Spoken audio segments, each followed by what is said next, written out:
Access to filtered drinking water should be a fundamental human right, but in many places, lead pipes and aging water systems pose major health hazards.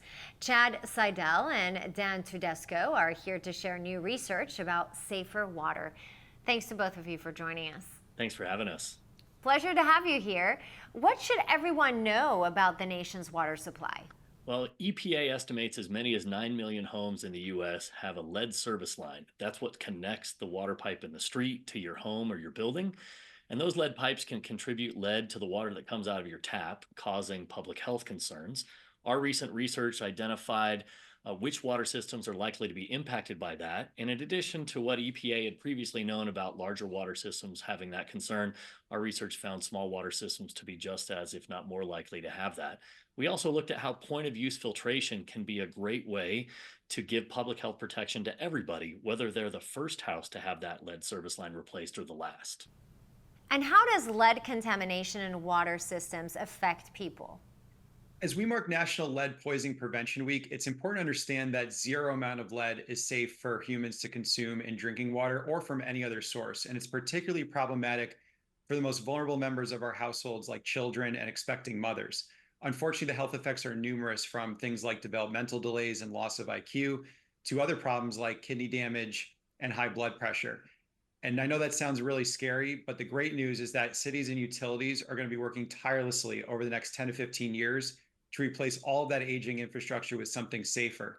In the meantime, it's incumbent on us as residents and communities to adopt solutions now that can help keep us safe while we wait for these long-term solutions to happen. Good to know. Just how effective are these point-of-use solutions for getting rid of lead in drinking water? Very effective. So as an example, our Brita's Brita Elite pitcher filter is certified to reduce 99% of lead in drinking water. And today, Brita works with over 200 communities around the country to put that device in folks' hands. So as we wait for long-term lead service line replacement projects to finish up, there's something that people can have in their homes to help keep themselves and their family safe. Well, that sounds promising. Now, is there a timetable for fixing the water systems? There is. EPA just finalized lead and copper rule improvements, which requires water systems to find and replace those lead service lines within the coming 10 years. And in the meantime, implementing point of use filtration can give everybody public health protection until we celebrate that day when the last lead pipe is removed. Okay, good to know. And what should people do now, and where can we go for more information?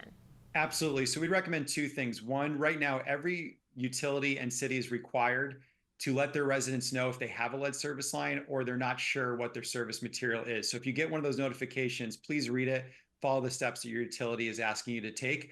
Second, if you want to bring something to your home that can help reduce the threat of lead in drinking water, consider Brita Elite. You can visit Brita.com for more info about our products and how they can help you keep yourself and your family safe as these long-term projects are underway. All very important stuff for us to know. Chad and Dan, thank you so much for sharing this with us. We appreciate it. Thanks for having us today.